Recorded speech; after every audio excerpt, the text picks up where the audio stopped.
अस्सलाम वालेकुम।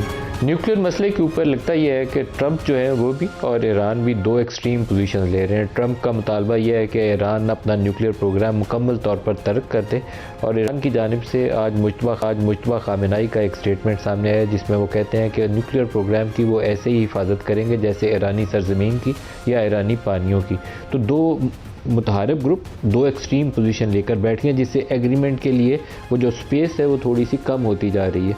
इब्तदाई तौर पर ईरान बहुत फ्लेक्सिबल था, बल्कि ये हमला होने से पहले 28 फरवरी से 2 रोज़ पहले ओमान में जब ये लोग बैठ के बात कर रहे थे तो न्यूक्लियर के ऊपर काफ़ी हद तक रजामंदी थी ईरान की जानिब से कि सिविल यूज़ तक महदूद करके बाकी चीज़ें वो छोड़ देंगे। लेकिन हमलों के बाद जब पहला मुज़ाकराती राउंड भी हुआ तब तक भी सूरत हाल ठीक थी, लेकिन जब अमेरिका ने मुतालबा किया कि 20 साल तक 0% एनरिचमेंट पे ईरान जाएगा, उसके बाद लगता यह है कि जो हार्ड लाइन है वो ईरान ने इख्तियार कर ली है।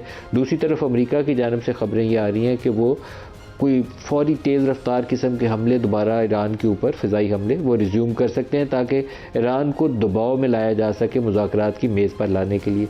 क्या वो हमले फ़ायदेमंद साबित होंगे? मुझे काफ़ी मुश्किल लगती है, क्योंकि 40 रोज़ा हमलों में जितना नुकसान ईरान का हो चुका है और वो जिसको वो बर्दाश्त कर चुके हैं, उसके बाद अगर ये 8, 10, 12, 15 रोज़ और भी हमले कर लेंगे तो उसका फ़ायदा नहीं होने वाला। जवाबी तौर पर अगर अमेरिका की सूरत हाल देखी जाए और जो जर्मनी के चांसलर का स्टेटमेंट अगर उसको सामने रखें तो अमेरिका की सूरत हाल बहुत अच्छी नहीं है। कांग्रेस के अंदर भी जो पीट हेगसेट से सवाल जवाब हुए, जिसमें वहाँ कांग्रेसमैन ने ये सवाल किया कि बताइए ट्रंप की ज़हनी हालत सही है, जो वो गालियाँ निकाल के पूछ रहे थे और वो बड़े सख्त लफ्ज़ से मैं दोहराऊंगा नहीं, जिसमें कह रहे थे कि फौरी तौर पर डील करो, या वो कह रहे थे कि मैं आपकी तहजीब मुकम्मल तौर पर सफ़ा हस्ती से मिटा दूंगा और दोबारा आपको ज़िंदगी के आसार नहीं मिलेंगे। तो क्या उनकी ज़हनी कैफियत ठीक है अमेरिका को लीड करने के लिए? तो पीट हेगसेट इसके ऊपर बहुत गुस्से में आगे से रिएक्ट करते रहे, लेकिन अमेरिका के अंदर भी ट्रंप के जो हमले की पोजीशन है उसके ऊपर कोई बहुत पसंदीदगी नहीं है, क्योंकि आम तासुर यही है कि ये इसराइल के उकसाने के ऊपर इस जंग में घुस तो गए हैं, वापसी के लिए उनको अब रास्ता नहीं मिल रहा। वही चीज़ जो जर्मन चांसलर ने कही, जिसको ट्रंप ने बहुत बुरे अल्फाज में जिसका तज़किरा किया और उसके ऊपर सोशल मीडिया में स्टेटमेंट्स दे के उनका मजाक उड़ा रहे हैं। लेकिन अल्टीमेटली सूरत हाल ख़राब से ख़राब तर तो हो सकती है, दोबारा हमले की सूरत में बेहतरी का कोई असर नहीं है। बल्कि आज ये खबर यह है कि जो पनामा कैनाल है वहाँ पर भी चाइना और अमेरिका के दरमियान में तनाव बढ़ रहा है। एक तरफ यहाँ पर आबनाए हुर्मुज़ के अंदर तनाव चल रहा है, अगर पनामा कैनाल के अंदर भी इसी तरह का तनाव पैदा हो जाए तो दुनिया कहाँ ट्रेड करेगी? बड़ी वाज़ेह तौर पर हमारे सामने एक सवालिया निशान नज़र आएगा कि $120 के ऊपर तो तेल पहले चला गया, ब्रेंट आगे कहाँ पर जाएगा। आज के प्रोग्राम में जो हमारे साथ शुरका है कि मसले के हल के लिए आगे क्या ऑप्शन अवेलेबल हैं और उसके लिए कितना टाइम फ्रेम बाकी है। सरदार मसूद खान पाकिस्तान के नामवर सफारतकार और फॉर्मर प्रेसिडेंट आज़ाद जम्मू कश्मीर हमारे साथ हैं। सरदार साहब, आपको खुशामदीद कहूँगा। सर, आप ही से स्टार्ट करूँगा। जो ट्रंप के बयानात हैं और आज दूसरी तरफ से मुज्तबा खामेनेई साहब का भी जो स्टेटमेंट है, दोनों का तज्जिया आप कैसे करते हैं? जी, ये दोनों एक दूसरे के आमने सामने आ गए हैं और जैसे कि आपने ख़ुद तज्जिया किया है, इन्होंने बहुत ही इंतहा पसंदाना यानी कि मैक्सिमलिस्ट स्टेटमेंट्स दी हैं और जो दरमियानी राह का कोई रास्ता या दरमियानी राह नज़र आ रही थी उसके आसार मादूम हो गए हैं कम से कम इन 24 घंटों में। पस पर्दा जो है, अगर कोई मुज़ाकरात चल रहे हैं तो उनका भी कोई मुस्तक़बिल रोशन नज़र नहीं आ रहा, क्योंकि मैं समझता हूँ कि जो इनके दरमियान मैसेजेस एक्सचेंज हो रहे थे उसके आज ख़ासतौर से जो सदर ट्रंप की तरफ से या अमेरिका की तरफ से तजवीज़ गई हुई थी ईरान की तरफ, उससे ईरान ने, जैसा कि आपने ख़ुद कहा, कि मुस्तरद कर दिया है मुज्तबा खामेनी साहब ने।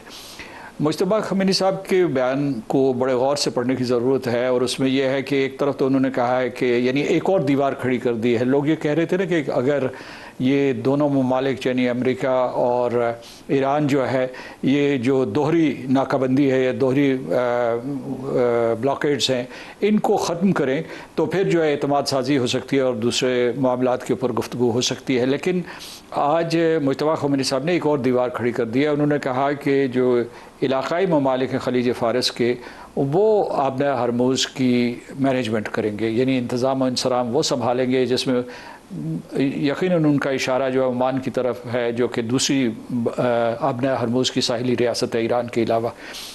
दूसरा ये कि उनका लहजा बहुत सख्त था। मिसाल के तौर पर उन्होंने ये कह दिया उनको कि यहाँ से अमेरिकी फ़ौजें वापस चली जानी चाहिए, ये खलीज फ़ारस जो है खलीज रियासतों और ईरान का इलाका है और बिला शरकत गैर उनको इसका इंतज़ाम संभालना चाहिए। उन्होंने ये भी कहा है कि उन्हें तावान चाहिए, वो इंतकाम लेंगे, यानी न सिर्फ उनके वालिद मोहतरम बल्कि जो बाकी लोग मारे गए हैं इस जंग में, जो जंग उनके ऊपर मुसल्लत की गई है। फिर जो है एक एतबार से उन्होंने ये जो कहा है तो बहुत ही अहम बयानात हैं कि जो और उसका आपने सही नतीजा अखज़ किया कि जो उन्होंने कहा है कि ये जो उनकी न्यूक्लियर, नैनो और बायो कैपेबिलिटी है ये उतनी ही मुक़द्दस है जैसे कि उनकी ज़मीन, उनकी हवा और दूसरे असासे हैं। तो वो ये कह रहे हैं कि एक तो सदर ट्रंप का ये दावा मुस्तरद किया है कि गुज़श्ता बरस जो है जो जौहरी तनसीबात थी वो तबाह कर दी गई हैं, और दूसरे ये कहा है कि हम इनकी हिफाजत करेंगे। तो ये और अमेरिका को जो है, यानी वैसे तो उन्होंने जो खलीजी रियासतों को ये पैगाम देने की कोशिश की कि आइए हम मिलजुल के जो है इस अमेरिका की प्रेजेंस, और पहले जो थे यूरोपियंस जो थे, यूनाइटेड किंगडम था, डच थे, या उसके बाद पोर्चुगीज़ जो आए हैं, इनसे हमने जान छुड़ाई है। अब जो है हम मिलजुल कर इस खत्ते की जो गवर्नेंस या हुक्मरानी संभालते हैं। तो इससे जो है ऐसा लग रहा है कि जो मुज़ाकरात का अमल तेज़ी से बढ़ रहा था आगे, और हम सोच रहे थे कि किसी तरीके से कोई इनके दरमियान इत्तेहाद, इत्तफ़ाक़ पैदा हो जाएगा, वो अब कम नज़र आ रहा है। लेकिन ये मैं समझता हूँ कि दोनों साइड्स के ऊपर, फ़रीक़ैन के ऊपर बहुत दबाव है। ईरान में वसी पैमाने पर तबाही और बर्बादी हुई है, और उसके बाद यह है कि वो नहीं चाहेंगे, उनके शहरी नहीं चाहेंगे, उनकी क़यादत भी नहीं चाहेगी कि वो किसी तरीके से इस जंग को दोबारा से शुरू करें, या अमेरिका के मतलब एक तवालत हो इख्तियार करे जंग। और दूसरी तरफ अमेरिका जो है उसके ऊपर कई किस्म के दबाव है, अमरीकी वहाँ भी नहीं चाहेंगे, बरादरी का दबाव। ना यूरोप के अंदर इस जंग के लिए सपोर्ट मौजूद है, ना अमरीकी अवाम के अंदर इस जंग के लिए सपोर्ट मौजूद है। ये तो पीट हेगसेट जैसे इंतहापसंद सोच के हामिल जो लोग हैं ट्रंप के इर्द गिर्द, वो सिर्फ इसको सपोर्ट कर सकते हैं, अदरवाइज कोई मेरे ख्याल में जी शऊर इसको सपोर्ट नहीं करता। देखिए, इस जंग के बहुत से अनइंटेंडेड कॉन्सिक्वेंसेस है अमेरिका के लिए। एक तो उनकी कॉस्ट बहुत बड़ी है, जो $25 बिलियन का तखमीना पीट हेगसेट ने दिया वो दुरुस्त नहीं है। मेरा ख्याल है कि उससे ज़्यादा नुकसान हुआ होगा। ख़ुद असला का जो म्यूनिशंस का नुकसान हुआ है या प्लेटफॉर्म्स का नुकसान हुआ है वो तकरीबन 2.8 बिलियन के करीब है, और उसके अलावा जो है ये अंदाज़ा लगाया जा रहा था कि तकरीबन $1 बिलियन रोज़ाना खर्च हो रहा था, और वो अब 40 बिलियन बन जाएगा अगर आप उसका एडिशन करें। दूसरी तरफ अनइंटेंडेड कॉन्सिक्वेंसेस की मैं बात कर रहा था, तो वो ये है कि ये निशाना तो ईरान था, लेकिन जो बराह रास्त ममालिक मुतासर हुए उसमें या ख़ित्ते मुतासर हुए उसमें है चीन, रूस और उसके बाद यूरोपियन यूनियन। और यूरोपियन यूनियन जो अमेरिका का एलाई था वो उससे दूर हो गया, यानी वहाँ से बाकायदा आलम बगावत बुलंद किया गया। और ये जो इनकी इतनी स्ट्रॉन्ग अलायंस समझी जाती थी नेटो के हवाले से, या वेस्टर्न हेमिस्फीयर, वेस्टर्न अलायंस जिसे कहा जाता था, वो सारे के सारे जो है अंडरमाइन हुई है। तो अमेरिका को भी बहुत नुकसानात हैं, लिहाजा दोनों वो ये चाहेंगे कि किसी तरीके से इस जंग का ख़ात्मा किया जाए। तो मैं ये कह रहा हूँ कि पब्लिक स्टेटमेंट्स में तुंदी और तेज़ी है, लेकिन जो है वैसे जो है मेरा ख्याल सफारती कम्युनिकेशन के स्फीयर में इनमें फ्लेक्सिबिलिटी होगी। सर, पनामा कनाल में भी आपको कोई चीन और अमेरिका के दरमियान में तनाव नज़र आता है? देखिए, अमेरिका जो है यहाँ एशिया पैसिफिक में मौजूद है, और उसने एक तरीके से चीन का घेरा किया हुआ है, यानी ताइवान के आसपास या जो भी उसके जो हलीफ ममालिक हैं ये पूरे के पूरे नॉर्थ ईस्ट एशिया में। लेकिन अमेरिका जो है वो चीन को इजाज़त नहीं देता कि वो लातीनी अमेरिका में कोई किरदार अदा करे, और इसीलिए जब सदर ट्रंप आए थे तो उन्होंने उस कंपनी के ऊपर दबाव डाला था कि पनामा से जो चाइनीज़ के हिस्से में थे कि उनको वहाँ से बेदखल किया जाए। और उसके बाद जो है उन्होंने अभी जो कहा हुआ है कि उनका नेक्स्ट हदफ जो है इस ईरान ऑपरेशन के बाद या ईरान वॉर के बाद वो क्यूबा है। तो आपने देखा होगा कि अभी जो है लास्ट 24 आवर्स में बड़ा सख्त बयान दिया कि अगर क्यूबा के ऊपर आपने कोई हमला किया या कुछ, तो चीनी जो है वो क्यूबा के साथ खड़े होंगे। पनामा का अपनी जगह पे है, इनका तसादुम बढ़ रहा है, कशीदगी बढ़ रही है।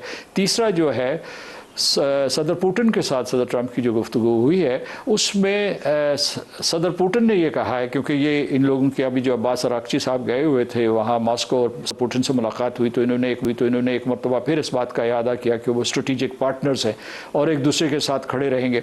तो उन्होंने सदर पुतिन ने सदर ट्रंप को ये कहा कि अगर आप दोबारा हमला करेंगे, जिस किस्म के भी हमले करेंगे, तो उन हमलों की हम शदीद मुखालफत करेंगे। अच्छा, इससे क्या ये साबित होता है कि ये लोग जो है इस जंग को वसीतर करने के लिए तैयार होंगे? क्या चीन बराह रास्त इस जंग में कूद पड़ेगा?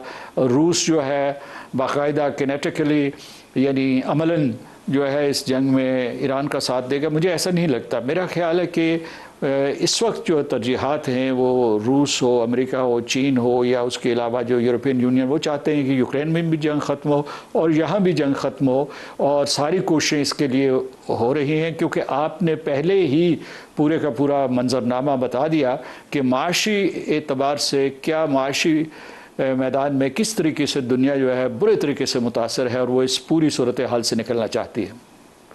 दुरुस्त है, दुरुस्त है। डॉक्टर तारिक फजल चौधरी साहब वफाकी वज़ीर पार्लिमानी अमूर भी हमारे साथ शामिल हो चुके हैं। डॉक्टर साहब बहुत शुक्रिया आपका। ये फरमाइएगा कि बातचीत का अमल दोबारा, पाकिस्तान ने तो बहुत कोशिश की कि शुरू हो जाए, कोई उम्मीद है कि अगले चंद दिन में दोबारा ये बैठ जाए? बहुत शुक्रिया मलिक साहब।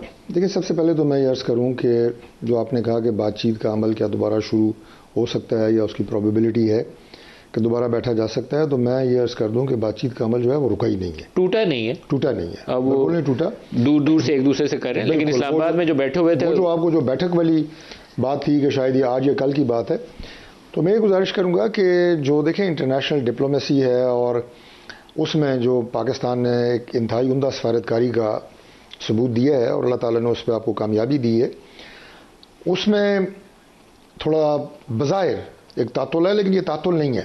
हमारे राब्ते जो हैं वो बिल्कुल जारी हैं। हमारे जो ऑफिशियल इस वक्त स्टैंस है उसमें भी वजाहत की जा चुकी है कि राब्ते बिल्कुल हैं, और अगर उन ममालिक के आपस में भी राब्तों की बात हो रही है तो ज़ाहिर है वो भी पाकिस्तान की ही कोशिशों के नतीजे में है।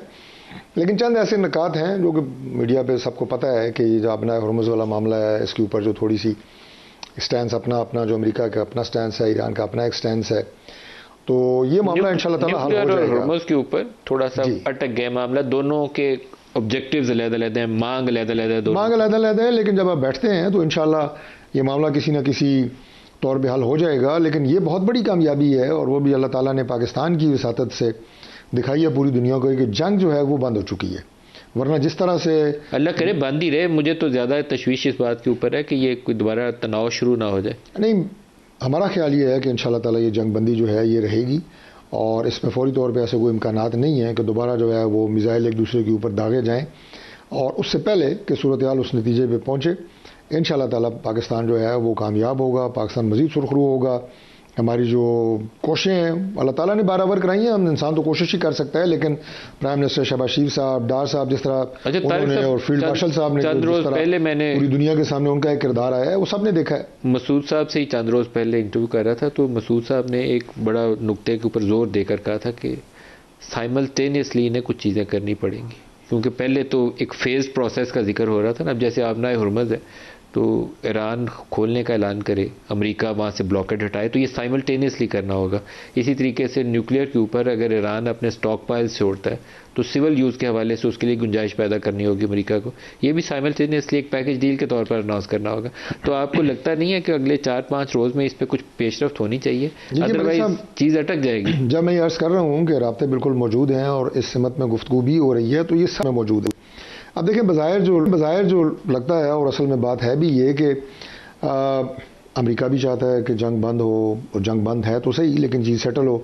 ईरान भी चाहता है, लेकिन आपको थोड़ी सी लगता है जैसे कुछ उसमें पहले आप करें फिर मैं करूँगा, वो कहते हैं पहले आप करें फिर हम करेंगे।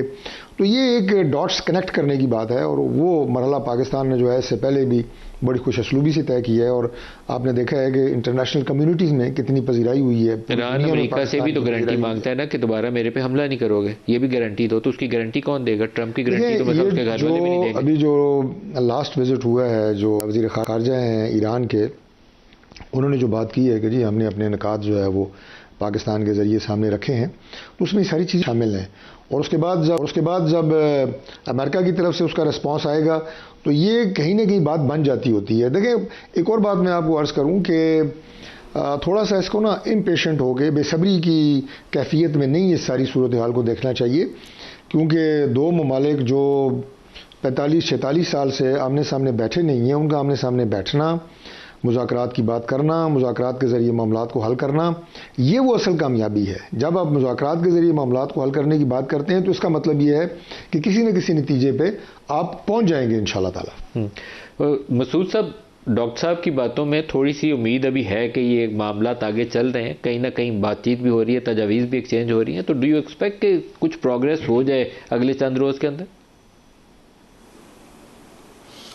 मेरा ख्याल है कि पाकिस्तान ने डी कन्फ्लिक्शन करवाई और इस वक्त जो है, जिसे आप डिप्लोमेटिक टर्म्स में कहेंगे कि, और बल्कि मिलिट्री टर्म्स में भी कहेंगे कि आप होल्डिंग पैटर्न में हैं।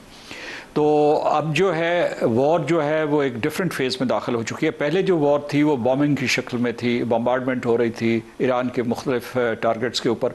अब जो है इकनॉमिक वॉरफेयर है दोनों की तरफ से, और उसमें जो है मतलब अमेरिका को एतमाद है कि उनके जो बहरी बेड़े यहाँ मौजूद रहेंगे, ईरान की तमाम बंदरगाहों की तरफ आमदो रफ्त उन्होंने ख़त्म कर दिया है, तो वो समझते हैं कि इससे ईरान का बहुत बड़ा खसारा हो रहा है जो उनके लिए नाकाबिले बर्दाश्त है। दूसरी तरफ ईरान ने स्ट्रेट ऑफ हरमुज़ में पाबंदियाँ सख्त कर दी हैं, तो इसके जो सारी बैनुल अक़वामी बरादरी है, ख़ासतौर से मईशत जो है वो यरगमाल बनी हुई है। तो दोनों जो है एक दूसरे की तरफ देख रहे हैं और ये देख रहे हैं कि कौन पहले आंख झपकेगा। लेकिन इस वक्त मैं समझता हूं कि अगर जो विन विन सिचुएशन को दोनों को आंख झपक लेनी चाहिए, क्योंकि इससे उनका भी नुकसान हो रहा है, अमेरिका का भी, ईरान का भी हो रहा है, खलीजी रियासतों का बिलखसूस हो रहा है और सारी दुनिया का हो रहा है, क्योंकि आपने देखा कि इस किस्म की जो इंटरनेशनल मार्केट शेयर्स में वॉलेटिलिटी है, आज के दिन ही जो बहुत उनकी कीमतें गिरी हैं। एक और चीज़ जो मैं आपको बताऊं कि इसमें जो मैं इशारा करना चाहता हूं कि इसमें पाकिस्तान के लिए बहुत बड़ी अपॉर्चुनिटी पैदा हुई है। मैं तमाम जो नुकात तारिक फजल साहब ने बयान किए उनसे इत्तफाक करता हूं, लेकिन जो पाकिस्तान के लिए अपॉर्चुनिटी पैदा हुई है वो हिस्टोरिक है कि हमने गवादर पोर्ट बनाई थी और हमारा ये ख्याल था कि यानी बहुत बड़े अरसे से उस तरीके से अपने पोटेंशियल के मुताबिक इस्तेमाल नहीं हो रही थी। लेकिन अब जो कराची में कोई तकरीबन 3000 ऑयल कंटेनर्स और कार्गो शिप्स लंगर अंदाज हैं, उसके लिए एक रूट बना है बाकायदा, जो हमारी मिनिस्ट्री ऑफ कॉमर्स ने वो रूट स्पेसिफाई किया है। यहाँ से जो भी जो ट्रैफिक होगी या जो भी कंसाइनमेंट्स होंगी वो बरास्ता कोयटा, बरास्ता बलूचिस्तान जो है ईरान में जाएंगे। गवादर से तकरीबन 2 से 3 घंटे का फासला है और यहाँ से जो है कराची से जो है ज़रा ज़्यादा 14-16 घंटे इतना फासला है। लेकिन एक नई राहदारी बन गई है, यानी पाक चीन राहदारी में एक नई राहदारी बन गई है और इससे पाकिस्तान के लिए माशी इम्कानात रोशन हो गए और आपकी जो कोस्ट लाइन है उसका पोटेंशियल अब दुनिया के लिए बढ़ गया है, दुनिया के लिए, बहरा अरब के लिए और खलीजी रियासतों के लिए। तो ये मैं समझता हूँ कि पाकिस्तान की कोशिशें इस तनाजुर में भी जारी रहनी चाहिए और हमारा जो ये कहना है या इसके ऊपर हम जोर देते हैं कि इकनॉमिक जियोग्राफी के ऊपर तवज्जो देनी चाहिए, कनेक्टिविटी के ऊपर तवज्जो देनी चाहिए, जंग और तसादुम से बचना चाहिए। लेकिन ये फ़ैसले जो है तेहरान और वाशिंगटन में होंगे और जैसा कि आपने ख़ुद अपने तज़किये में बताया कि दोनों के ऊपर इतना दबाव है कि शायद कोई दरमियानी रास्ता निकल आए और बयानात सख्त देंगे, लेकिन मेरा ख्याल है कि मुज़ाकरात की मेज़ में या पस पर्दा जो है वो लचक दिखाएंगे। दुरुस्त है। डॉक्टर तारिक साहब, पाकिस्तान ने 3 या 4 बाकायदा रूट्स आइडेंटिफाई किए हैं ट्रांसशिपमेंट के लिए। जो माल आएगा ईरान का वो किन किन रास्तों से होकर पाकिस्तानी सरजमीन से गुजरता हुआ ईरान की तरफ जा सकता है। इसके अलावा भी बहुत सारे कार्गोज जो थे वो कराची पोर्ट की तरफ आए हैं। तो ये जो पोटेंशियल है, आप इसके हवाले से कुछ स्टडीज़ बना रहे हैं कि क्या हम इसको कैसे बेहतर से यूटिलाइज़ कर सकते हैं? देखिए मलिक साहब, जहाँ तक मैं जब अपनी सिफारती कामयाबियों की बात कर रहा था, उनका जिक्र कर रहा था कि उसमें अल्लाह ने आपको जो है वो पूरी बैनुल-अक़वामी बरादरी में एक मुनफरिद मकाम और इज़्ज़त दी है। उसके साथ ये जो विंडो ऑफ अपॉर्चुनिटी की बात अभी हो रही है आपके प्रोग्राम में और सरदार साहब कर रहे हैं, ये इतना बड़ा पोटेंशल है कि पाकिस्तान को मुस्तकबिल में अगर हम सही तरीके से इसको कैश करवाएं और करवाएंगे इंशाल्लाह ताला, तो आपके बहुत सारे मसाइल जो हैं वो इससे हल होंगे। देखें, 2 साल हमने जो हमारी इस गवर्नमेंट के तकरीबन मुकम्मल हो चुके हैं, हमने बहुत दिलजमी के साथ काम किया है और प्राइम मिनिस्टर शहबाज शरीफ साहब की क़यादत में हमारी इकोनॉमिक टीम ने पाकिस्तान को मुआशी तौर पे मुस्तहकम किया अल्लाह के फजल से।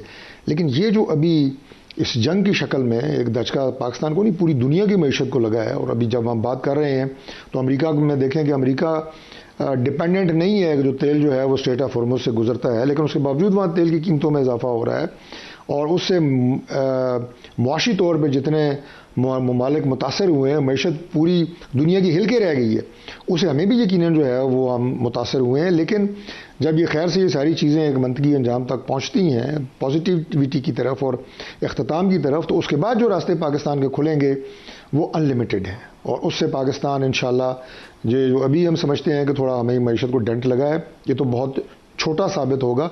हम इससे बहुत बेहतर तरीके से इस रीजन के अंदर प्रोएक्टिव किरदार अदा कर सकते हैं और पाकिस्तान की मईशत को बहुत बेहतर बना सकते हैं। तारिक साहब, एक चीज़ ध्यान में रखिएगा कि ओपेक से यूएई ने लहदगी इख्तियार कर ली है। इवन आज एक खबर यह है कि वो हमारा पीटीसीएल में भी जो उनकी शेयर होल्डिंग है उसमें भी छोड़ने के मतलब वो गौर कर रहे हैं। तो एक मॉडल एग्जिस्ट करता है जिसको मोदी साहब बड़ा स्ट्रांगली फॉलो करते हैं और इसराइल बड़ा फॉलो करता है, वो है Israel India UAE and US का I2U2 का एक मॉडल है। वो है तो अभी बहुत ज़्यादा किताबों में, लेकिन कोई $2-2.5 अरब की यूएई फंडेड प्रोजेक्ट इसी मॉडल के नीचे इंडिया में लग भी चुके हैं। तो वो एक मुतबादल के तौर पर अपनी कुछ कोशिशें करने की कोशिश कर रहे हैं, वो भी आपको सामने मद्देनजर होना चाहिए। जो जीसीसी कंट्रीज़ हैं उनका जो इस जंग के बाद जो सूरत हाल है और जो उनके मैं समझता हूँ कि सिचुएशन है वो खासी तब्दील हुई है और बहुत सारी, मैं ये तो नहीं कह रहा कि कोई मैं बाउंड्रीज़ की बात नहीं कर रहा, लेकिन आपस में ताल्लुकात, ट्रेड, एक दूसरे के ऊपर डिपेंडेंस, हमारे ताल्लुकात, ये इसमें बहुत ज़्यादा जो है वो रीशेप होंगी, चीज़ें रीडिज़ाइन होंगी और वो पाकिस्तान के हक़ में होंगी।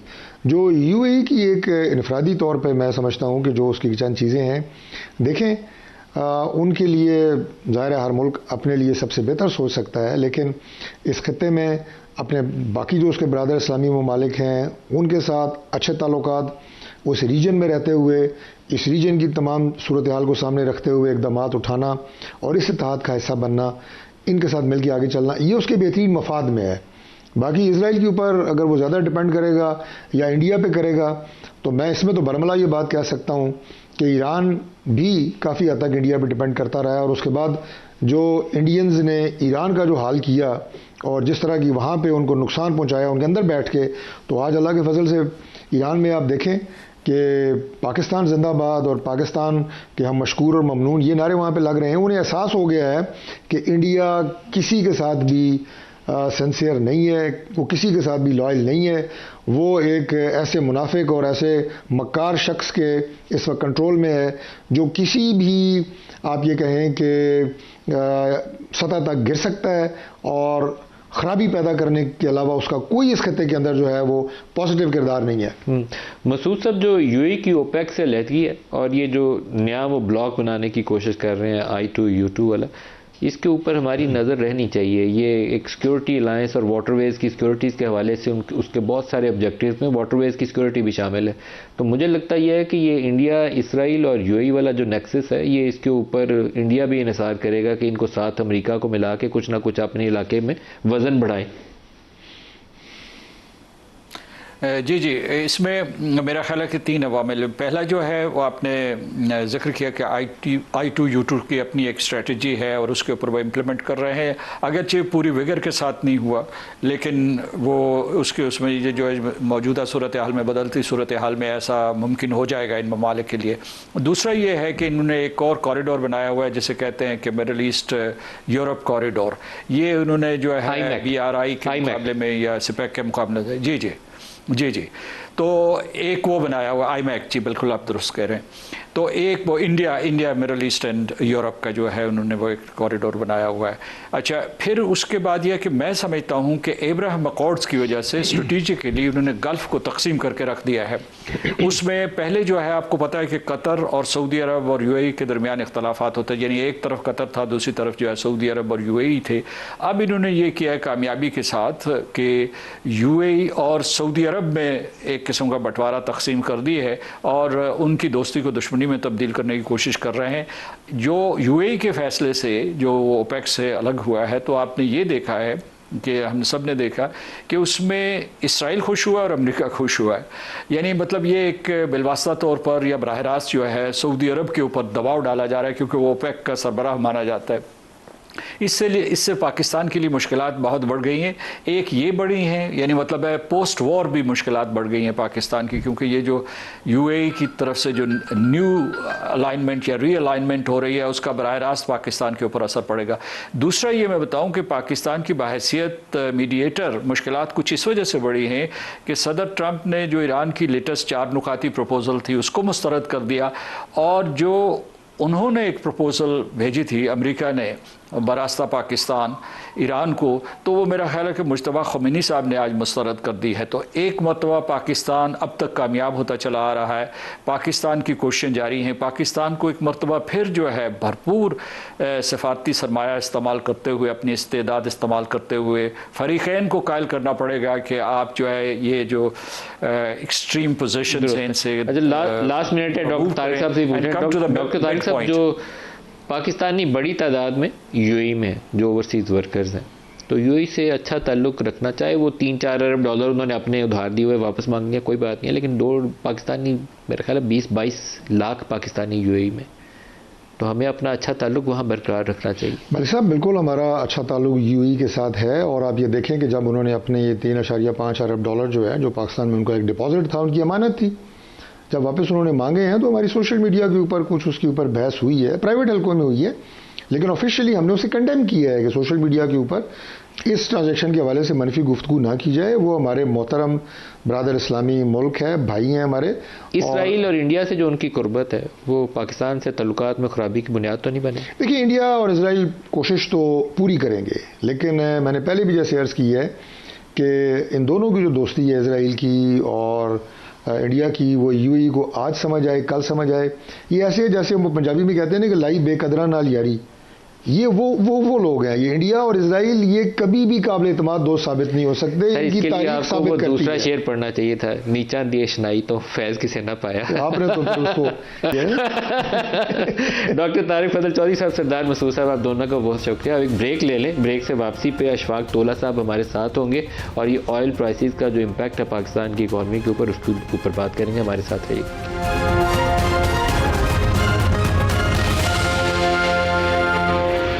प्रोग्राम में दोबारा खुशामदीद कहते हैं। इंटरनेशनल ऑयल मार्केट में तेल की कीमतें दोबारा तेज़ी से ऊपर जा रही हैं। कल तो ब्रेंट 125 तक गया, फिर नीचे आया, अब दोबारा 114 से ऊपर ट्रेड कर रहा है। अमेरिका की इस वक्त सूरत हाल ये है कि एक साल पहले वहाँ 3.183 का डॉलर जो एक गैलन था 3.183 डॉलर का था, आज उसकी जो एवरेज प्राइस है वो 4.3 है। कैलिफोर्निया की मार्केट उसमें थोड़ी सी ऊपर है बाकी अमेरिका की निस्बत, वहाँ 4.64 था जो आज $6.01 डॉलर के ऊपर ट्रेड कर रहा है पर गैलन। अशफाक तोला साहब हमें ज्वाइन कर रहे हैं, मारूफ माहिर माशियात। अशफाक तोला साहब, सर ये जो ऑयल प्राइसेस का इम्पैक्ट है यूरोप अमेरिका को भी मुतासर कर रहा है और पाकिस्तान को भी कर रहा है। पाकिस्तान के साथ अलमिया ये है कि पाकिस्तान के पास फॉरेन एक्सचेंज बहुत ही कलील है और वो भी उधार का मांगा हुआ है, और प्राइम मिनिस्टर कहते हैं कि 30 करोड़ डॉलर से बढ़कर 80 करोड़ डॉलर पर वीक के ऊपर कॉस्ट चलेगी। क्या बनेगा हमारा? बिस्मिल्लाहिर्रहमानिर्रहीम। थैंक यू नदीम साहब। नदीम साहब, ये तो पूरी दुनिया में भौचाल आया हुआ है और ये तो फोर्स मेजोर, जब जंग होती है ना तो फोर्स मेजोर की सिचुएशन है और पूरी दुनिया इसमें मार खा रही है। आप देखें इंडियन रुपी भी काफ़ी डिप्रिशिएट हो गया। तो मैं ये समझता हूँ कि हम जब तक IMF की रेसिपी में रहेंगे ना नदीम भाई, तो मेरा ख्याल है हमें कभी भी सॉल्यूशंस नहीं मिलेंगे। तो अब अगर देखें इस वक्त जो नई सिचुएशन है, 69 मिलियन बैरल ऑयल पड़ा हुआ है सिर्फ हॉर्मूज़ के दोनों तरफ ट्रांसपोर्टेशन के लिए रेडी, और जा नहीं सकता बिकॉज कि ईरान अलाउ नहीं करता किसी कंट्री को एक्सेप्ट फॉर पाकिस्तान या एक दो और कंट्रीज हैं, चाइना वगैरह। तो अगर हम इसका एडवांटेज लें और प्राइस एडवांटेज लें तो मेरा ख्याल है काफ़ी हमारी बचत हो सकती है। दूसरी तरफ प्राइस अगर आप देखेंगे और अगर 125 डॉलर तक भी चला गया, अभी तो 114.115 पे समझ लें है ब्रेंट, तो हमारी इक्वलेंट प्राइस होनी चाहिए थी 371 रुपीज़, जो ऑलरेडी पहुंच चुकी है। बट हमने इसमें पेट्रोलियम लेवी ली है और हमने डीजल को सब्सिडाइज़ किया at the cost of petrol, तो इस वजह से जो हमारी कॉस्ट है वो ऊपर आ रही है। मेरा ख्याल है इसको गवर्नमेंट को देखना पड़ेगा। और दूसरी तरफ अगर आप देखेंगे, और अभी इन्होंने एक फार्मूला चेंज किया है, जो कि पहले ये होता था इनका कि प्लाट्स के ऊपर, सिंगापुर के ऊपर जो रेडी होता था उस पर वो 7 डेज़ का एवरेज लेते थे, वीक का एवरेज लेते थे। और अब उन्होंने फार्मूला चेंज करके जुबैल का जो है वो रेट लिया है, और जुबैल का एक रिफाइनरी जब आप लेते हैं तो 100 रुपये पर लीटर फ़र्क पड़ गया।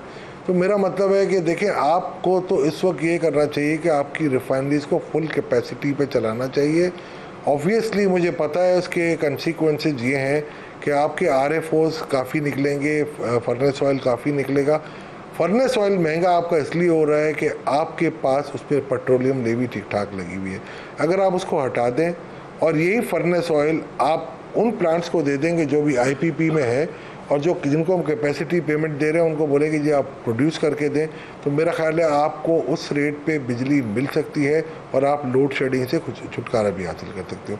तो देर द कंपाउंड तोला साहब, हमारा एनर्जी मिक्स अजीबो गरीब है। हमारी जो ऑयल रिफाइनरीज हैं वो जब पेट्रोल और डीजल पैदा करती हैं तो बहुत बड़ी क्वांटिटी में फर्नेस ऑयल पैदा करती हैं, पुरानी टेक्नोलॉजी पे लगी हुई हैं। फर्नेस ऑयल का अब उतना इस्तेमाल है नहीं है। इंपोर्टेड LNG पे हम प्लांट्स ला रहे थे, LNG आनी बंद हो गई है। अपनी गैस फील्ड्स हमने कई जो है उनको डिसकंटिन्यू किया हुआ है, तो हम मुल्क सारे में लोड शेडिंग कर रहे हैं। हमारा तो कमाल है जी, हमारा तो सिस्टम ही मजे का है। नहीं, RFO बेस कुछ प्लांट अभी भी मौजूद है। अगर आप देखेंगे ना, आपकी CPPC की वेबसाइट पे देखेंगे तो RFO बेस काफ़ी प्लांट है और वो बंद पड़े हुए, उनको कैपेसिटी पेमेंट दी जा रही है। तो मैं ये समझता हूँ उनको आप एक्टिवेट करें। देखिए, अभी इस वक्त आप अगर 100 रुपये पर लीटर अगर आप देते हैं ऊपर, और अगर फ़र्ज़ करें यही प्राइस अगर चली गई, आप 6 से 7% इन्फ्लेशन की बात कर रहे हैं, उसका मुल्क मुतामिल नहीं हो सकता, गरीब आवाम मुतामिल नहीं हो सकती। आप सबसे पहले तो आपको IMF की रेसिपी से हटना पड़ेगा। देखें, आपके पास डॉलर क्यों नहीं है? दुनिया में इस वक्त एक बड़ी अजीब सिचुएशन है और पाकिस्तानी चाह रहे हैं कि वो अपना डॉलर जो स्टैश किया हुआ इन्होंने बाहर वो लेके आए। इनके पास कोई विंडो नहीं है। अब आपने RDA अकाउंट में दिया, सिर्फ RDA अकाउंट में वही डॉलर आ सकता है जो लेजिटिमेटली आपने डिक्लेयर किया है अपने टैक्स रिटर्न्स में, या कुछ प्रॉफिट्स वगैरह एक्रू हुए होंगे। मेरा ख्याल है वो पैसा आ जाएगा तो वो हॉट मनी की तरह वापस भी चला जाएगा। अगर आप बाहर की कंपनियों को अलाउ करोगे, जो हम सुनते आ रहे थे, फिर वापस चला जाएगा, फिर आपके पास बाद में एक प्रॉब्लम रहेगा। मैंने इनको एडवाइस किया था, जो 2023 के बजट में भी मैंने डलवाया था, कि $1 लाख आप अलाउ कर दें, जो 50 लाख रुपए की लिमिट थी और 2018 में हमने सेट की थी। Remittances inward for no question asked, आप इसको $1 लाख कर दें। मैं ये समझता हूँ जो एवरेज साइज इस वक्त हमारे पास रेमिटेंसेस की आ रही है, जो 50 लाख के अगेंस्ट 30 लाख रुपए आ रही है और 4 लाख लोग भेज रहे हैं हमें। अगर हमें 40% भी $1 का नहीं, $40,000 भी मिल जाए नदीम, तो ये $16 बिलियन की मैं बात कर रहा हूँ, विज़ावी $4 बिलियन जो अभी आ रहा है। तो वो $12 बिलियन आपको एवरी ईयर मिलता रहता है, आपको IMF की कोई ज़रूरत नहीं है। देखिए, $22.5 बिलियन का आपका रीपेमेंट। लेकिन तोला साहब, आपको पता है वो जो इनवर्ड रेमिटेंस के ऊपर नरमी थी, उसका फ़ायदा एक आम आदमी तो नहीं था उठाता। वो हमारे शुगर मिल वाले शुगर बेच के तो रिमिटेंस करके वो पैसा अंदर ले आते थे ताकि टैक्स ना लगे यहाँ पे, और ये बहुत सारे और लोग भी करते थे।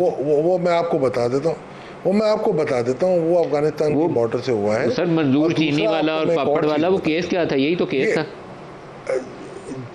जी, वो तो ₹1 ऊपर जब आप चीनी बेचेंगे और मिल वाले पूरा सीजन खरीद लेंगे तो यही होगा। दूसरा मैं आपको बता देता हूँ, देखिए, आप दुनिया की वो वाहिद हातम ताई कौम है जिन्होंने अपने एक्सपोर्टर्स को 10% बाहर रखने की इजाज़त दी है। $100 का एक्सपोर्ट होता है, $70 के अगेंस्ट वो रॉ मटेरियल वगैरह इंपोर्ट कर लेते हैं। $10 का आपने दुनिया की वाहिद कंट्री है, मैं फिर रिपीट कर रहा हूँ, आप उनको कहते हो तुम बाहर रख लो पैसे, और वो पैसों से अल्हम्दुलिल्लाह पाकिस्तान में तो नहीं, बाहरी फैक्ट्रियाँ लग रही हैं, आप भी जानते हैं, मैं भी जानता हूँ। फिर आपने इनको अलाउ किया, मी टू मी इंपोर्ट भी करते हैं, मी टू मी एक्सपोर्ट करते हैं, इसमें भी अंडर एंड ओवर इनवॉइसिंग होती है। आपका फ्रीलांसर डिजिटल बैंक्स में जो कि जिसका कोई कंट्रोल स्टेट बैंक के पास नहीं है। टाइम तोला साहब खत्म हो गया। अशफाक तोला साहब, मारूफ मारे माशियात, हमारे बहुत शुक्रिया। आज के लिए इतना ही, इजाज़त दीजिए। अल्लाह हाफ़िज़।